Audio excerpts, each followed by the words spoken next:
मैं यूपी से Mandakini Gupta currently medical student हूँ, बीएएमएस और यूपीएससी एस्पिरेंट हूँ।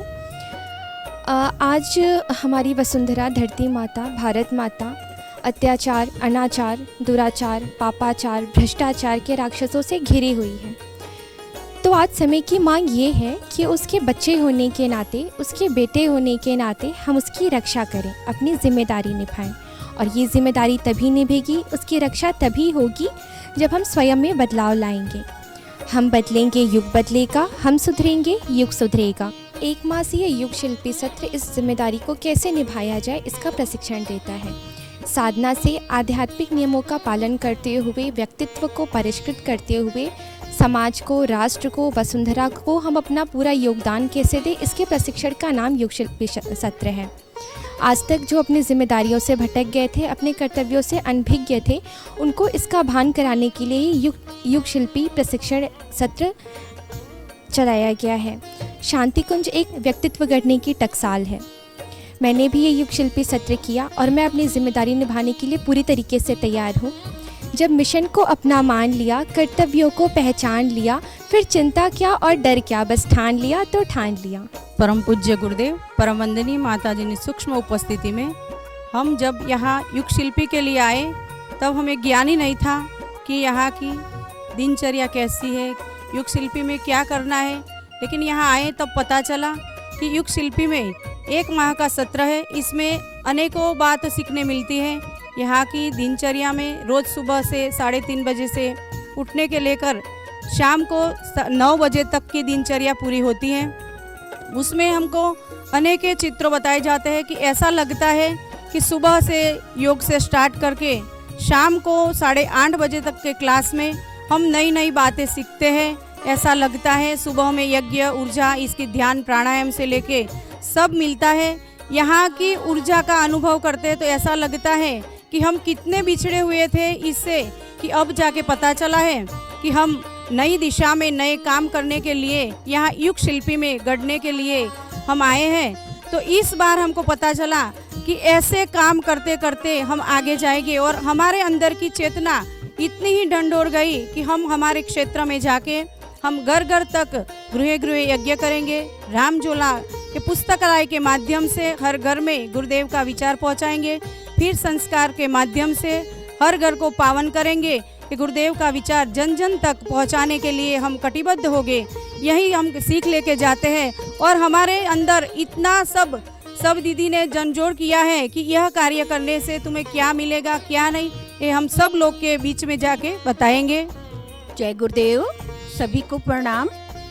ये मेरा बड़ा सौभाग्य है कि मुझे आज युग शिल्पी में जो 1 महीने हम लोग रहे, इसके बारे में अपना विचार प्रकट करने का अवसर मिल रहा है, ताकि और लोग भी इसी तरीके से हमारी तरह, जैसे हमने जीवन विद्या सीखी, वैसे इस सत्र में आकर के शामिल हों और अपने जीवन को धन्य बनाएं। मैं सुधा सिंह लखनऊ से हूँ, उत्तर प्रदेश की, और मुझे गुरुदेव और माता जी के विचारों से जुड़ने का अवसर विरासत में प्राप्त हुआ। तो जब हम यहाँ आए उसके पहले ऐसा नहीं था। गुरुदेव के विचारों को काम करते थे और फैलाते थे, लेकिन जो एक समग्र शिक्षा मिलती है, जो एक संपूर्ण ज्ञान मिलता है, वो हम सुनते थे कि युग शिल्पी में मिलता है। लेकिन चूंकि शिक्षा जगत से जुड़े होने के कारण मुझे अवसर नहीं मिलता था, और जैसे ही मुझे अवसर मिला और मैंने फॉर्म भरा, रजिस्ट्रेशन किया और मुझे अवसर मिल गया, तो मुझे अति प्रसन्नता हुई। शुरू में जब यहाँ पे आए तो यहाँ चूँकि आते ही रहते थे, तो यहाँ के नियम अनुशासन का बहुत ही अच्छा अनुभव था कि क्या होता है। लेकिन हाँ, जब युग शिल्पी में आए तो एक तरह से हम लोगों का विद्यार्थी जीवन प्राप्त हो गया, शुरुआत हो गई।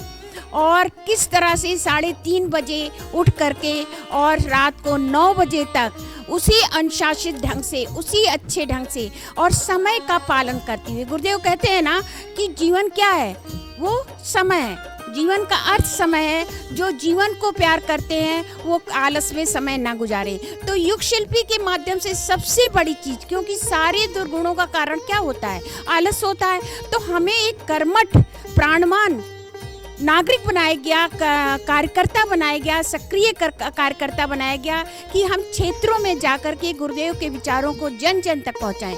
गुरुदेव कहते हैं कि मैं व्यक्ति नहीं, मैं विचार हूँ, मैं विचार हूँ।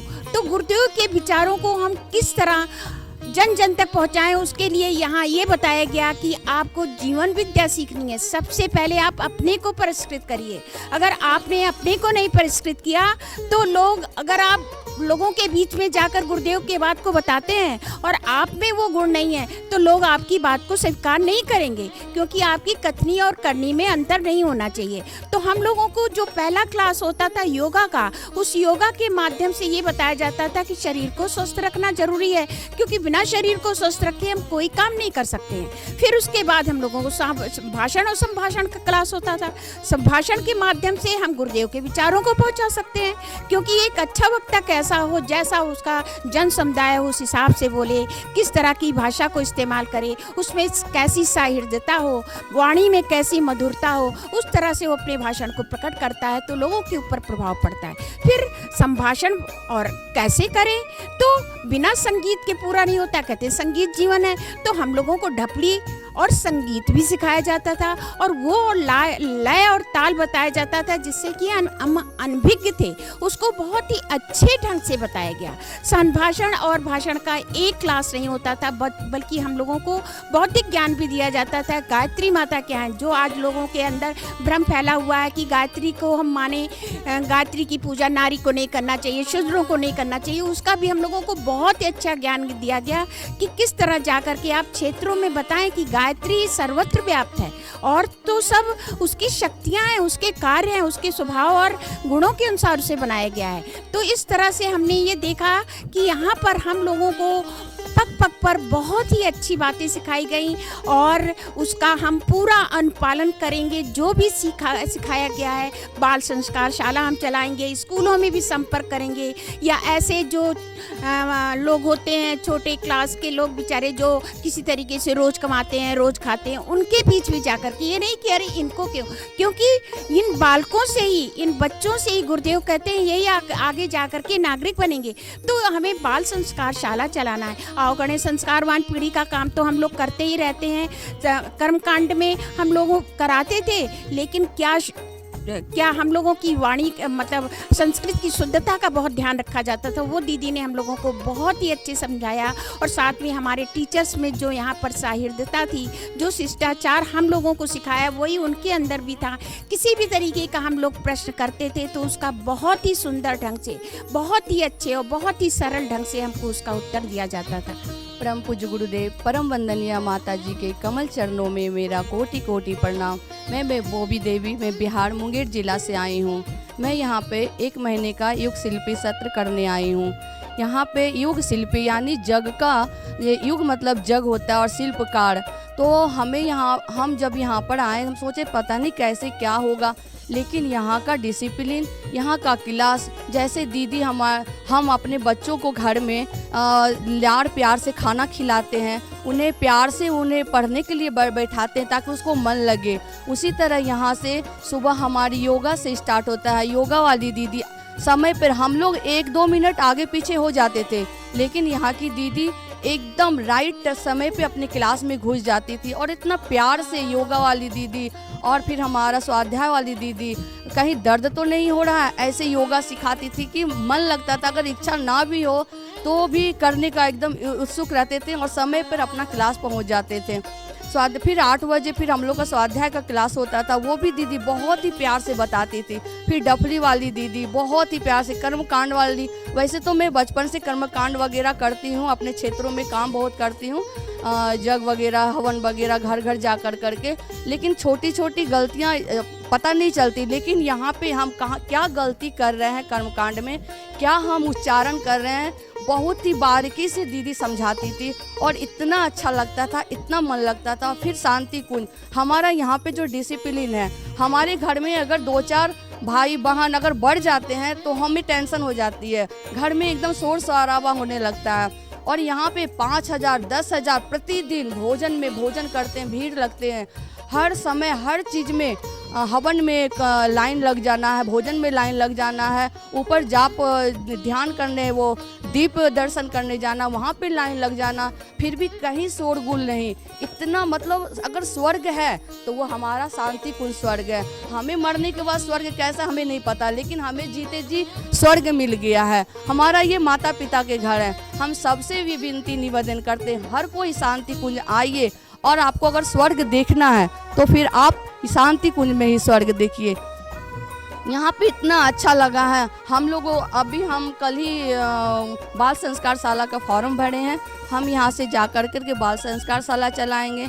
हमारा कन्या कौशल शिविर है, हमारा दिसंबर में ऑनलाइन हम फार्म भर चुके हैं। हमारा वो ट्रेनिंग करेंगे और हम वो भी चलाएंगे अपने क्षेत्रों में। और यहाँ पे जैसे कि हम लोग को गुरुजी भाई साहब ने बताया था एक दिन कि हम लोग यहाँ पे जैसे कहीं पर युद्ध होने वाला रहता है और हथियार गोदाम में पड़ा रहता है, उसी तरह हम लोग पड़े हुए थे एक तरह से अपने घर में, अपने क्षेत्र में। अब यहाँ पर आए हैं और यहाँ अपने दीदी और भाई साहब और गुरुजी की कृपा से हमें यहाँ पे एकदम पिजाया जाया गया है। और हम अपने क्षेत्र में यहाँ से जाने के बाद एकदम पूरा समर्पण के साथ अपने गुरु जी का काम करेंगे अपने क्षेत्रों में, और बढ़ चढ़ के काम करेंगे अपने गुरु के प्रति, अपने माता गायत्री के प्रति और वंदनीय माता जी के प्रति। पूरा प्रचार प्रसार करेंगे अपने क्षेत्रों में जाकर करके।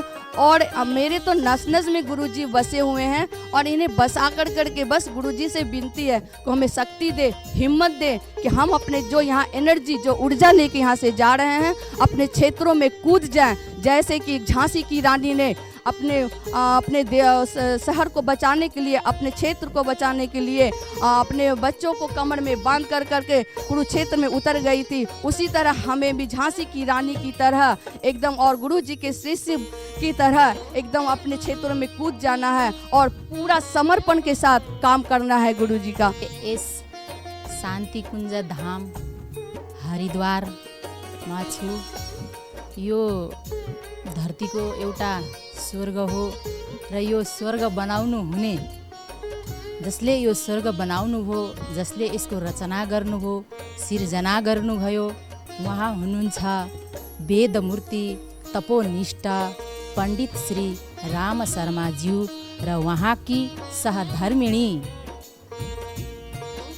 माता भगवतीज्यू हुनुहुन्छ।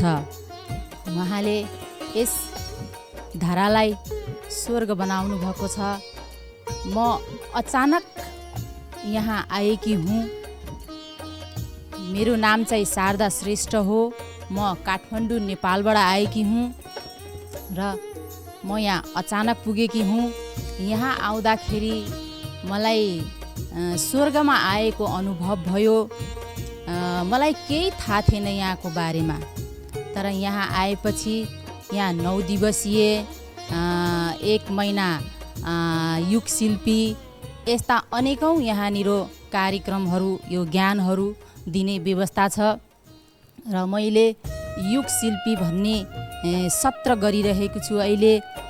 यसमा खासमा चाहिँ के सिकाउँदो रहेछ भन्दाखेरि यसमा बौद्धिक आध्यात्मिक आफूले कसरी साधना गर्ने, कसरी उपासना गर्ने, आफूलाई कसरी संयम राख्ने र आफ्नो विकास सँगसँगै हामीले समाज सँगसँगै राष्ट्रको कसरी हामीले विकास गर्न सकिन्छ भन्ने यस्ता बौद्धिक क्लासहरू गर्नुहुन्छ। यसमा योगहरू पनि सिकाउनुहुन्छ र साथै सबैभन्दा एउटा कुरा मलाई के छ भनेदेखि आजसम्म मैले चाहिँ मेरो उमेर 47 वर्ष भयो, तर होम भनेको गरेको थिएन मैले। हामीलाई के गर्नुहुन्थ्यो पण्डितहरूले, होम उहाँहरूले गरिसकेपछि अन्तिममा हातमा अलिअलि चरु दिएर सुहा गर्न लाउनुहुन्थ्यो। तर के सुहा गर्न लाउनुहुन्थ्यो त्यो थाहा थिएन। तर यस शान्ति कुञ्जमा आएर मैले थाहा पाएँ कि गायत्री मन्त्र भनेको यति शक्तिशाली मन्त्र हो जो हामीले पनि त्यसको होम र यज्ञ गर्न सक्दछौँ। हाम्रो नेपालमा के छ भनेदेखि मैले सुनेको, नेपाल नभनौँ मैले बुझे सुने अनुसारको के बुझेको थिएँ भनेदेखि गायत्री मन्त्र हामीले पढ्नु हुँदैन, गायत्रीको मन्त्र उच्चारण नारीले गर्नु हुँदैन भन्ने यस्ता चाहिँ कुराहरू हामीले सुनेको थिएँ। तर यस शान्ति कुञ्जमा आएपछि परम पूज्य गुरुले त यो शक्ति सर्वत्र यत्र तत्र फैलाइदिनु भएको रहेछ, सबैलाई दिनुभएको रहेछ। यसमा न नर न नारी, यसमा सबैले यो साधना, यो यज्ञ, यो होम गर्न पाउने अधिकार रहेछ भन्ने कुरा मैले आज बुझेको छु। तर यहाँबाट मैले के सिकेर जानेर मैले कसरी वहाँ गएर यो कार्यलाई गर्ने, यसमा मलाई अलिकति नेपालमा अलिक कठिनै पर्छ। किनभने नेपालमा यति सारा यो गायत्री मन्त्र महिलाले गर्न हुन्छ, होम गर्न हुन्छ भन्ने अहिले त्यति साह्रो त्यहाँ मैले त सुनेको पनि थिइनँ, यहीँ आएर सुनेको हो मैले। र अर्को कुरा के भने यहाँ बौद्धिक ज्ञान अनेक धेरै गुरुको 7वटा मिसन छ, 8वटा मिसन छ। यो मिसनमा खासमा भन्ने युग शिल्पीमा चाहिँ आफूलाई चाहिँ कसरी परिवर्तन गर्ने, ममा कति दुर्गुणहरू छन्, ममा कति नराम्रा बानीहरू छन्, सबैभन्दा पहिले मैले त्यो कुरालाई हटाउनु पर्छ भन्नुहुन्छ। हम बदलेंगे युग बदलेगा, हम सुध्रेंगे युग सुध्रेगा। पहिले आफूलाई परिवर्तन गर्ने, आफूमा भएका निर्गुणहरूलाई हटाउने, आफूलाई परिवर्तन गरेपछि मात्रै हामीले अरूलाई आफू जस्तो बनाउन सक्छौँ। हामीले सबैलाई सहचारिता, हामीले सबैलाई समान भावनाले हेर्नुपर्छ, समान रूपले हेर्नुपर्छ। र यहाँ एउटा के रहेछ भने सिमिल्यारिटी, समानता। यहाँ न पुरुष न महिला न जाति न त्यो न यो जात न त्यो जात, यहाँ केही छैन, यहाँ एक समान। यो मलाई असाध्यै राम्रो लागेर आयो। र यहाँ नारीलाई यहाँ ज्ञान दिनु साथै भौतिक आध्यात्मिक विकास गराउनुको साथै एउटा महिलाले नारी भएर कसरी आफूले आफ्नो परिवारलाई र आफ्नो परिवार साथै आफ्नो समुदाय, आफ्नो गाउँ र समग्र राष्ट्रलाई हामीले कसरी राम्रो बाटोमा लान सक्छौँ भन्ने एउटा नारीहरूको लागि एउटा उद्यमी कसरी हामी आफ्नो खुट्टामा उभिएर आफ्नो जीविकोपार्जन गरेर साथै आफूले जानेका कुराहरू कसरी हामी अरूलाई पनि, जो दुखी पिँढीहरू छन् उनलाई पनि कसरी हामी आफ्नो खुट्टामा उभिन सक्ने, बनाउन सक्ने भन्ने यहाँ स्वावलम्बन भन्ने यो कार्यक्रमहरू शिक्षाहरू दिँदो रहेछ। यहाँ विश्वविद्यालय, देव विश्वविद्यालय छ। यहाँनिर त्यो विश्वविद्यालयमा हातले गर्ने कामहरू महिलाले कसरी चाहिँ उद्यमी बनेर आफैले गर्न सकिने, विभिन्न झोला ब्याग कसरी बनाउने, गौपालन कसरी गर्ने, के भन्छ त्यसपछि यो खाने चिजहरू जस्तै फ्रुट्सहरू, जामहरू कसरी बनाउने, केही न केही एउटा कलाले आफूमा निपुण भएर सक्षम भएर हामी कमाएर पनि खान सक्ने र आफ्नो जीवनलाई देवत्वको बाटोमा पनि लाग्न सक्ने र समाजलाई पनि अगाडि डोर्याउन सक्ने यो साह्रै राम्रो यहाँको व्यवस्था छ। व्यवस्था पनि हेर्नु न कति राम्रो। म सुरुमा आउँदाखेरि के भन्थेँ, पैसा कहाँबाट ल्याउने, म कति दिन बस्ने हो कति, तर यहाँ त केही पनि छैन। खान के भन्छ, खान बस्न सबै चिज फ्री छ। लाग्छ कि मलाई कस्तो लागिरहेछ भनेदेखि अहिले आज हामी 26 दिन भयो यहाँ आएको। 26 दिनमा अहिले मलाई लाग्छ कि म जन्म यो मेरो घर हो भनेर मलाई यहाँ आफ्नो अधिकार छ जस्तो लाग्न थाल्यो। म यहीँको हुँ, यही आमा बुवा मेरो हुनुहुन्छ उहाँ भन्ने यस्तो आत्मामा प्रेरित भावना जागृत भएर आएको छ। त्यसैले म हाम्रो क्षेत्रमा गएर, नेपालमा गएर हेर्नुहोस्, म अहिले बल्ल मैले यो कुराहरू सिक्दैछु कि यज्ञ भनेको कसरी गर्ने, के गर्ने, र म प्रयास गर्छु, म आफू कोसिस गर्छु कि म पनि गएर केही हाम्रो समाजमा त्यस्ता नराम्रा कुरीतिहरूलाई, त्यस्ता नराम्रा प्रवृत्तिहरूलाई मैले कुनै ज्ञान दिएर, मैले कुनै बोलेर गरेर सकिन्छ भने त्यो काम गर्ने प्रयास चाहिँ म गर्छु, कोसिस म गर्छु। किनभने कोसिस गरेपछि जीवनमा सफलता चाहिँ पाइन्छ। यो गुरुकै बाणीहरूमा सुनिराखेको छु। आज गुरुले यो मान्छेले वेद पढ्ने, भागवत पढ्ने, पुराण पढ्ने अनि व्यासमा गएर बस्ने, त्यसमा भनेका कुरा चाहिँ अरूलाई दिने टाइपको हुन्छ, तर यहाँ गुरुले स्वयं त्यसकै रचना गरिदिनु भयो। मलाई यो बडा विचित्र लागेको छ र म प्रयास गर्नेछु, जे सिके आफूले त्यो गएर गर्ने कोसिस गर्छु। गुरुदेव के चरणों में बारंबार प्रणाम। मैं राजेश लाजवंशी छिंदवाड़ा मध्य प्रदेश से बिलोंग करता हूँ।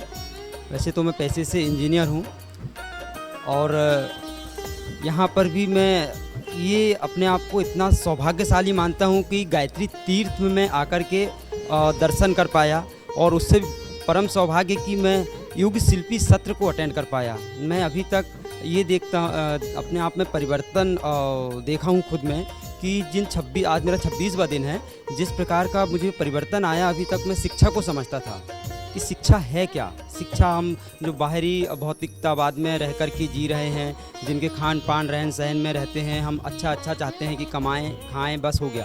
लेकिन यहाँ आने के बाद जो मैंने देखा, जो विद्या अर्जित की, यहाँ पर मैं सच कहता हूँ विद्या मैं कह नहीं सकता किस प्रकार का मुझे अनुभव हुआ है। यहाँ ऋषि तुल्य आचार्यों से मेरी मुलाकात हुई। यहाँ का जो वातावरण इतना सात्विक वातावरण है कि आपको बाहरी चीज़ें सोचने को भी नहीं मिलती, आती मन में ही नहीं आती। आप जब यहाँ पर बैठते हैं, मैं जब समाधि स्थल पर बैठता हूँ तो मेरे मन में बस यही चलते रहता है कि मैं बाहरी परोपकार के लिए क्या करूँ।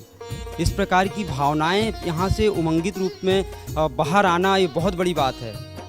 मैं कहते हैं कि यहाँ पर जो वातावरण मैंने देखा हूँ, पहली बात तो ये है कि अंदर आते ही हम जब कहीं भी किसी बाहरी जगह पे जाते हैं, अगर 1000-2000 आदमी इकट्ठा हो जाते हैं तो वहाँ हमको पुलिस की व्यवस्थाएं करनी पड़ती है। लेकिन मैं यहाँ देखा, बाप रे बाप, हद हो गई कि बिना किसी के कहे, ना कोई एक पुलिस नहीं, कोई कर्मचारी नहीं, किसी प्रकार का नहीं, सभी के सभी स्वयंसेवक, सभी इतने अनुशासन में। मैंने जो यहाँ का अनुशासन देखा, अनुशासन सीखा, वो उसकी बात नहीं कर सकती। 4 बजे सुबह उठना, 4 बजे से लेकर के रात के 8:30 बजे तक सारी क्रियाकलाप करना, इसमें योगा, जप तप ध्यान, सारी चीज़ें जो करते रहना, और उसके बाद भी थकान का एहसास तक ना होना, ये मैं कह सकता हूँ ये कोई साधारण चीज़ नहीं है, असाधारण चीज़ें हैं। और ये यहाँ पर मैं ऋषि तुल्य जिस प्रकार की आत्माओं से मिला हूँ, मैं आत्मा ही बोलूँगा, जो आचार्य हैं मेरे, मैं ऋषि तुल्य आत्मा ही बोलूँगा, क्योंकि उनको भेद है कि हमारा शरीर क्या है, आत्मा क्या है। और मुझे एक चीज़ें ये पता चली कि यहाँ पर हम जो देख रहे हैं, लोग आते हैं, दर्शन करते हैं, चले जाते हैं, कहते हैं सिर्फ 20% है, लेकिन 80% इस सूक्ष्म रूप में है। जो कि मुझे एक आचार्य जी हम लोगों को जब यहाँ पे क्लास ले रहे थे, उन्होंने ये बताया कि बोले 2315 एग्जैक्ट 2315 ऐसी सूक्ष्म सत्ताएं हैं जो आपको निरंतर जज कर रही हैं, वॉच कर रही है। मैं यहाँ पर मैं इतना अपने आप को, मतलब मेरे मन में अगर कुछ विकार भी आता तो मैं जाके समाधि में कहता हूँ कि मेरे अंदर गुरुदेव ये विकार है, मैं चाहता हूँ ये दोहराए ना। वो सचमुच बाहर अपने आप कैसे चला जाता है और कहाँ से अच्छी चीज़ें आ जाती मैं मान नहीं सकता।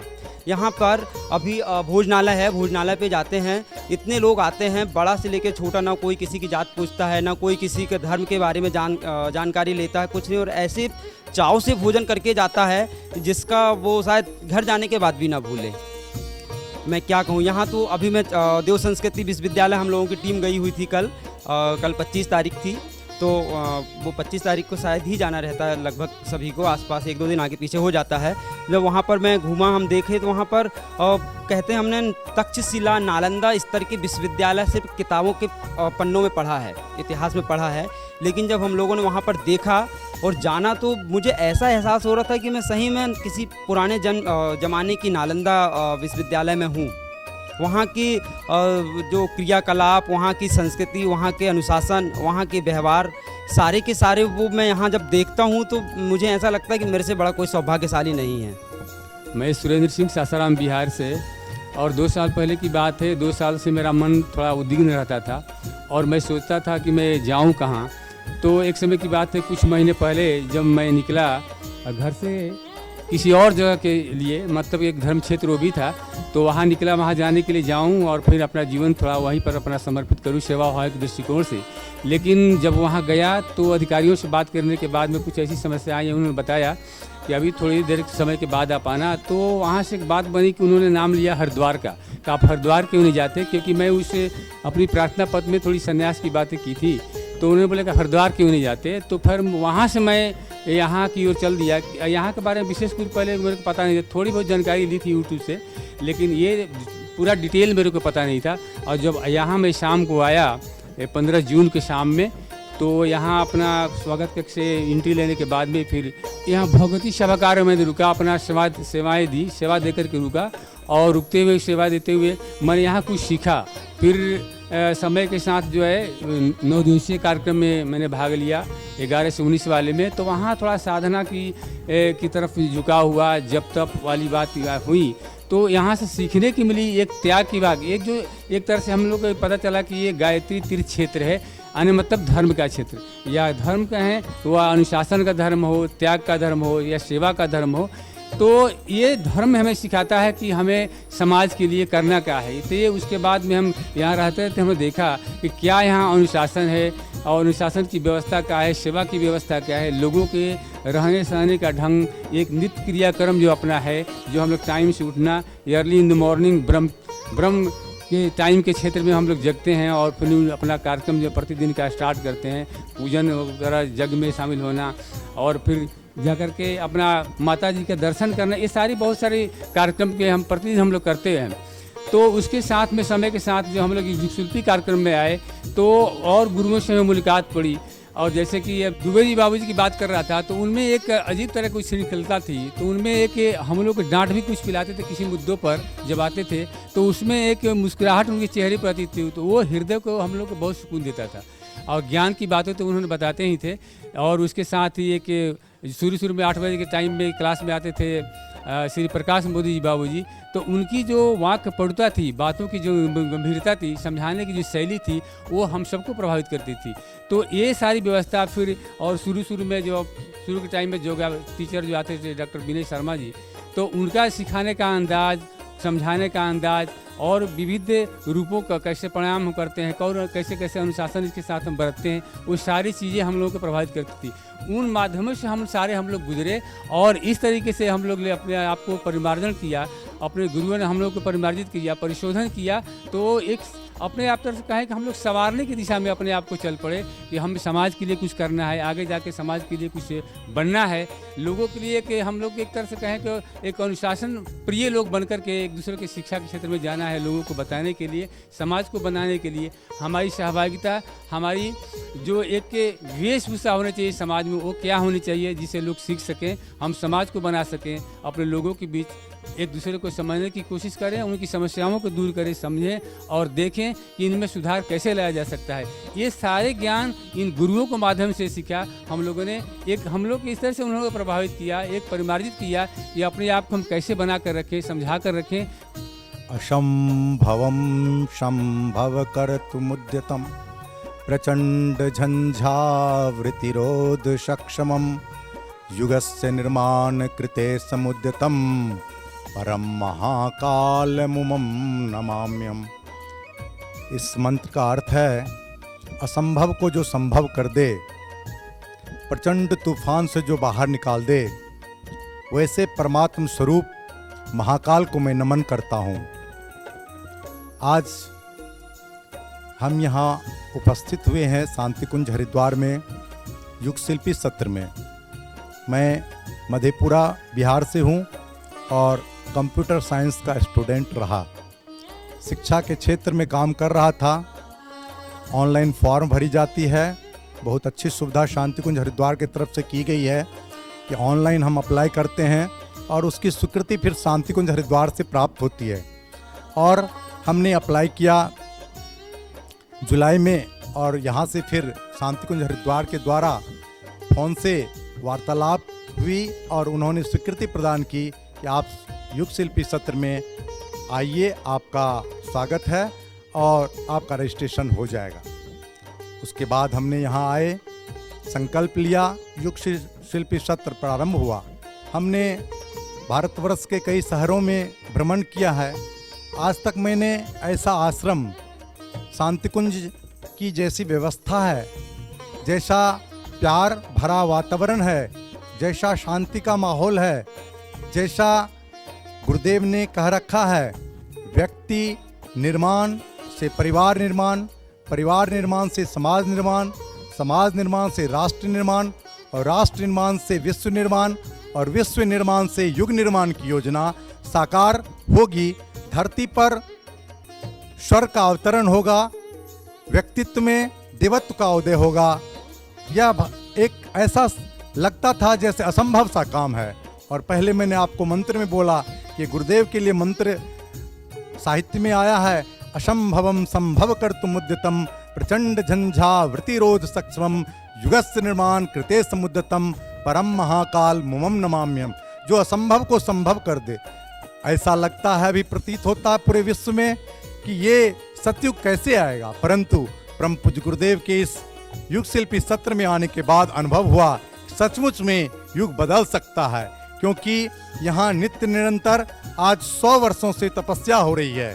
परम पूज्य गुरुदेव परम वंदनीय माता जी की ये प्रयोगशाला है जहाँ पर व्यक्ति निर्माण होता है। अन्य जगह पर कई कल कारखाने हैं, भौतिक सामान काफ़ी बनती हैं, परंतु यहाँ पर मनुष्य के निर्माण की फैक्ट्री खोली गई है। और मनुष्य में देवत्व का उदय, मनुष्य में सत्प्रवृत्ति संवर्धन, दुष्प्रवृत्ति उन्मूलन की स्थापना और क्रम कैसे चले, इसकी विधिवत शिक्षा दी जाती है। हम लोग 3:30 बजे सुबह उठते हैं और रात्रि 9 बजे शयन कक्ष में जाते हैं। तब तक का ये कार्यक्रम जो है इतना संयमित है, सुव्यवस्थित है कि इसके लिए कहना ही क्या है। हम यहाँ युग शिल्पी सत्र में आकर के ये काफ़ी चीज़ें सीखे। यहाँ के कर्मकांड भास्कर के द्वारा जो यहाँ के यज्ञ पद्धति, युग संस्कार पद्धति का ज्ञान दिया गया, ये क्या कहा जाए, अनूठा ही है। दूसरी जगह यह हमें अवेलेबल नहीं है, यह हमें प्राप्त नहीं हो सकता है। दूसरी बात, यहाँ के जो गुरुजन थे उनकी शालीनता, सभ्यता, उनके पढ़ाने की शैली इतनी अच्छी, इतनी व्यवस्थित, इतना प्यारपूर्ण था कि कहा नहीं जा सकता। किसी भी विश्वविद्यालय में ऐसी सुविधा नहीं है। यहाँ पर यही नहीं कि हमें साधना ही नहीं सिखाया जाता है, यहाँ पर युग निर्माण के लिए स्वावलंबन की भी व्यवस्था है। उसके लिए भी हम लोगों को विश्वविद्यालय में दिग्दर्शन कराया गया, जहाँ पर हमने देखा गोबर से कंपोस्ट, कृमि कंपोस्ट, मधुमक्खी पालन, गौमूत्र से अर्क कैसे बनता है, कैसे हम जैम बना सकते हैं, कैसे अगरबत्ती बना सकते हैं, कैसे हम जो है अचार विभिन्न प्रकार के बना सकते हैं, जो कि नौजवानों को रोजगार देने के लिए बहुत ही सशक्त माध्यम है। युग शिल्पी सत्र, मैं ये कहना चाहूँगा, मैंने अनुभव किया कि यदि विश्व का निर्माण में आप अपनी अहम भूमिका निभाना चाहते हैं तो निश्चित रूप से युग शिल्पी सत्र करें और व्यक्तित्व में देवत्व का उदय, धरती पर स्वर्ग का अवतरण को साकार करने की यदि आपके अंदर इच्छा है तो जरूर युग शिल्पी सत्र करें। हम सभी लोग गायत्री युग तीर्थ में विद्यमान हैं। इस स्वर्गादपि गरी जैसा कि हम सुनते थे कि गायत्री का ये धाम है और ये युग तीर्थ के नाम से हम इसको जानते थे। जैसा हमने सुना वैसा ही पाया। हम लोग क्षेत्र में जाते थे और सुनते थे कि यहाँ पर धरती पर स्वर्ग का अवतरण हो चुका है, और इसको हम लोग जब सुनते थे तो हमें आश्चर्य होता था। और हमें यहाँ आने का सौभाग्य मिला और हमने देखा कि वास्तव में यदि कहीं स्वर्ग है तो शांति कुंज में ही है।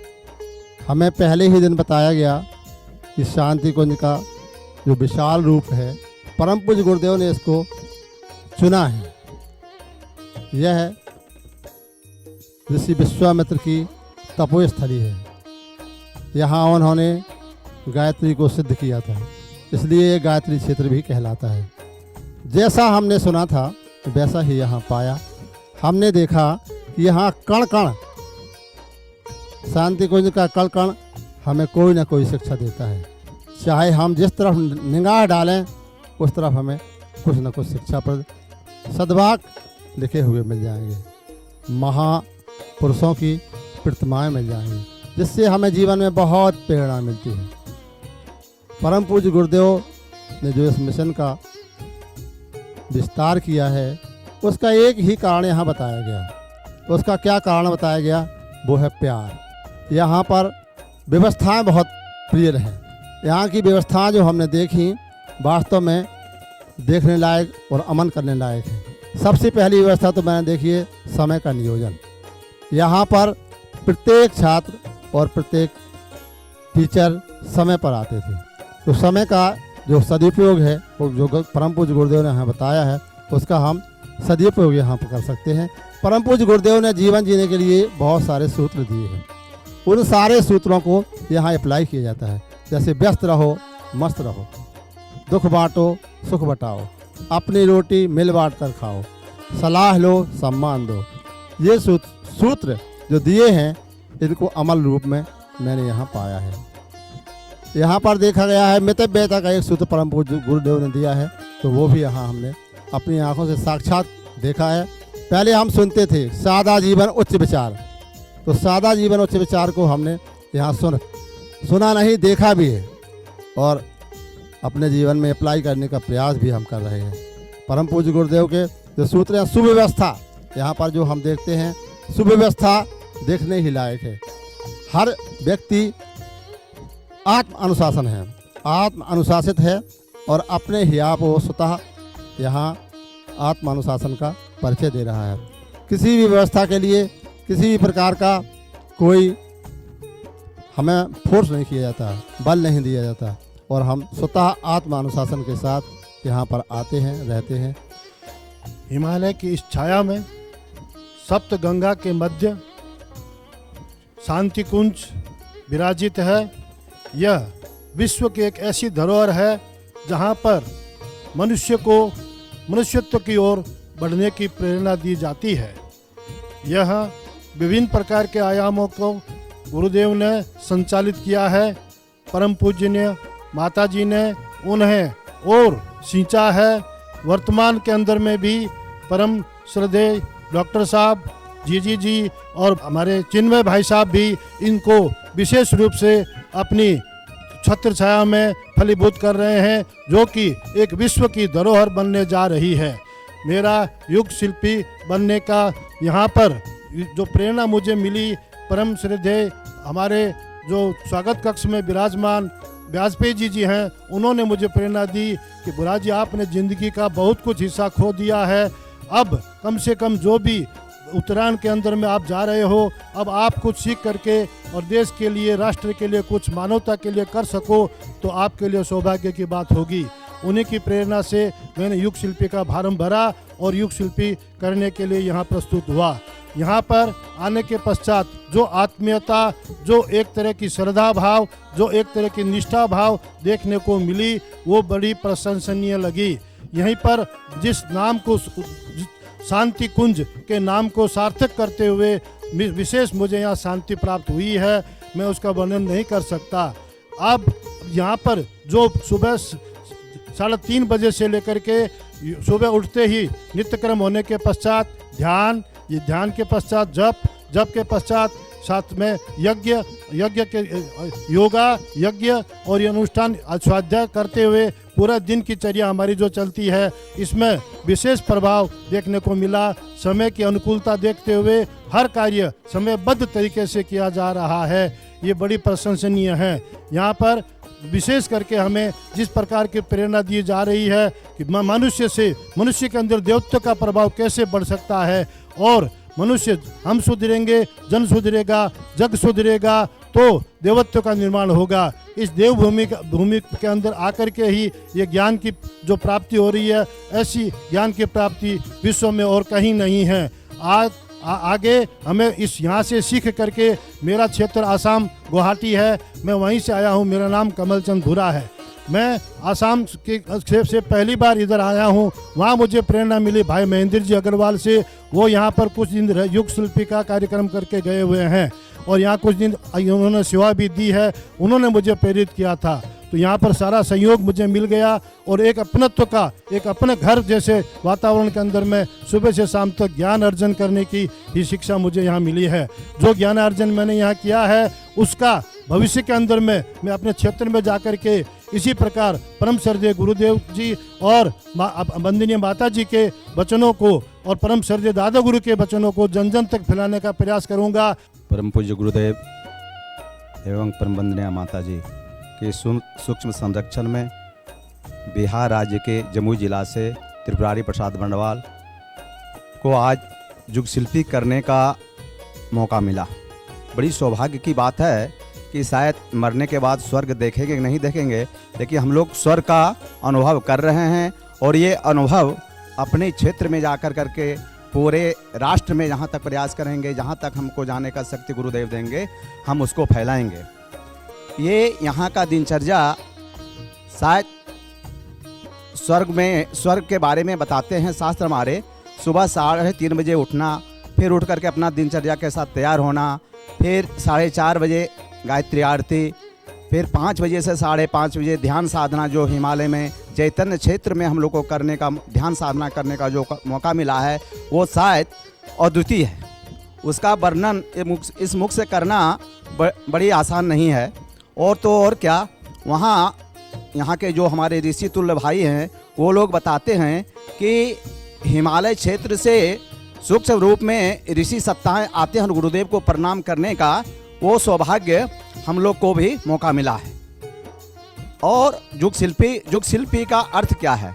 युग शिल्पी के बारे में यहाँ जो बताए हैं कि जैसे पहले लोग शिल्पकार होते थे, शिला को गढ़ कर करके मूर्ति बनाया जाता था, लकड़ी को काष्ठ को काट कर करके उसके बाद में और मतलब चित्र बनाया जाता था। लेकिन ये मनुष्य को युग शिल्पी करने का क्या अर्थ है? तो इसमें बताया गया है अनगढ़, जो आज अनगढ़ता जो छा गया है मनुष्य में, उसको सुगढ़ में बदलने का सूत्र दिया जाता है।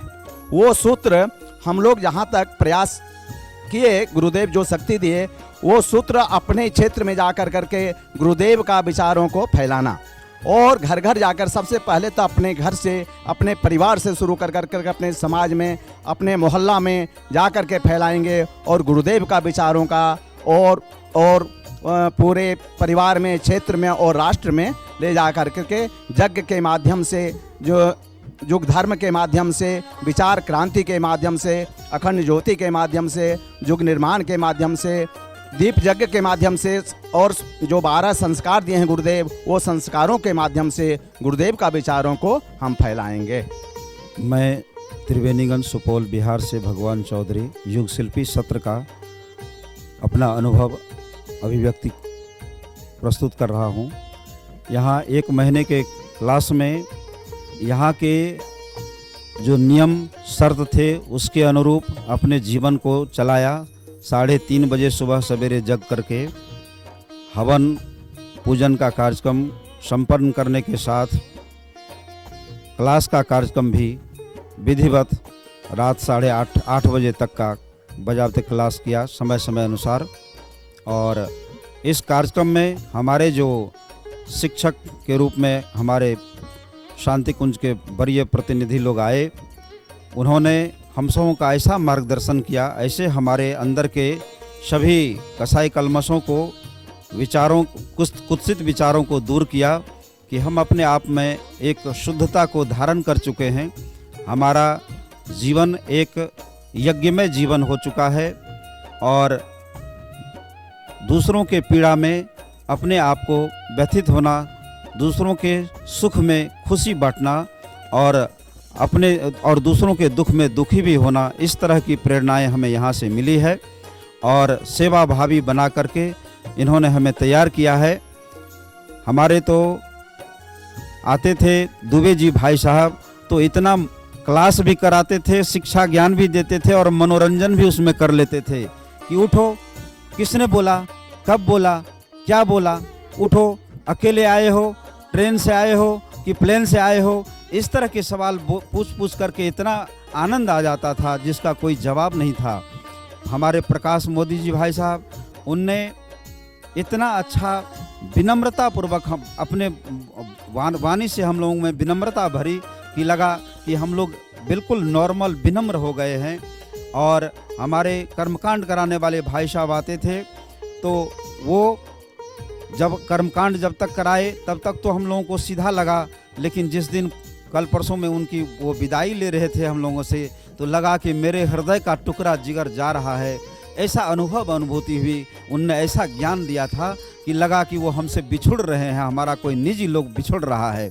इतना ही नहीं, हमारे डफली वाले भाई साहब आते थे तो वो जो हमें प्रशिक्षण देते थे, वो किताब में भी लिखा हुआ है 1 2 3 4, लेकिन वो बोलते थे अपनी भाषा में जिससे हम सीख सकते थे। वह लयबद्ध कैसे हो जाता था, 1 2 ओ 3 4, 1 2 ओ 3 4, इस तरह से उन्होंने जो लयबद्ध करके हमें बताया, हमें ताल मात्रा का ज्ञान हो गया, किस तरह से संगीत पर कौन सा डफली किस प्रकार बजेगा, ये ज्ञान उन्होंने कराया। और उसके बाद संगीत वाले भाई साहब भी हारमोनियम लेकर के आया करते थे और हारमोनियम पर वो लयबद्ध में गाया करते थे, ना ऊंची आवाज़ होती थी न नीची आवाज़ होती थी, और वो जो सुर ताल में हमें गाने सिखाया जिसका कोई जवाब नहीं है। लगता है कि हम लोग जहाँ भी जाएंगे तो एक जैसे लोगों सिंगर के नाम से लोग जाने जाते हैं, अगर हम लोग भी मंच पर कहीं क्षेत्र में बोलेंगे तो लगेंगे कि ये लोग कोई सिंगर हैं, कहीं बम्बई से आए हैं और अपना सिंगिंग प्रस्तुत कर रहे हैं। और हमारे गीत में इतनी विनम्रता, इतनी युग गायन है, इतना उसमें उपदेश भरा हुआ है, इतना उसमें क्रिया कर्मकांड भरे हुए हैं कि जो लोग सुनते हैं उनका जीवन उसी अनुरूप बनता ढलता चला जाता है और लोगों को लगता है यार हम आज तक इससे अछूते रहे थे, ये संगीत का आज क्यों हमें मिली, ये जीवन में पहले क्यों नहीं मिला, जिससे हमारा जीवन भी धन्य और निहाल हो सकता था। इस तरह की प्रेरणा हमारे संगीत में भी है। और इस प्रकार से हमारे पांडे जी यहाँ जो हम लोगों के संरक्षक रहे हैं, उनका तो समझ लीजिए जैसे माँ बच्चे इधर से उधर घूमने लगते हैं, क्षेत्र में भागने लगते हैं, घर में रोड पर चले जाते हैं, तो माँ अंदर से अकुलाहट होती है और दौड़ करके उनको जाकर के पकड़ती है कि गाड़ी के नीचे ना चले जाए, साइकिल न से टकरा ना जाए। उसी प्रकार से हमारे पांडे जी भाई साहब यहाँ उधर से उस गेट से, कभी उस गेट से, कभी इस गेट से, कभी इस गेट से आते थे। अरे कहाँ भागा जा रहा है, बैठो, इधर करो उधर करो, लाइनबद्ध बैठो। उन्होंने ऐसा अपना यहाँ परिचय दिया और हम लोगों को इतना अनुशासित किया कि हम अपने जीवन में एक मातृत्व प्रेम को भी हमने देखा कि पांडे जी भाई साहब ने हम लोगों को इस तरह से प्रेम दे करके और व्यवस्थित करके सारे सिस्टम को चलाया। इस प्रकार से हमारा ये कार्यक्रम अद्वितीय रहा और अविस्मरणीय हम सभी युग शिल्पियों के लिए रहा। हमारे YouTube चैनल शांति कुंज वीडियो गायत्री परिवार को सब्सक्राइब करें एवं बेल आइकन जरूर दबाएं ताकि गायत्री परिवार की विभिन्न गतिविधियों की जानकारी आपको मिलती रहे।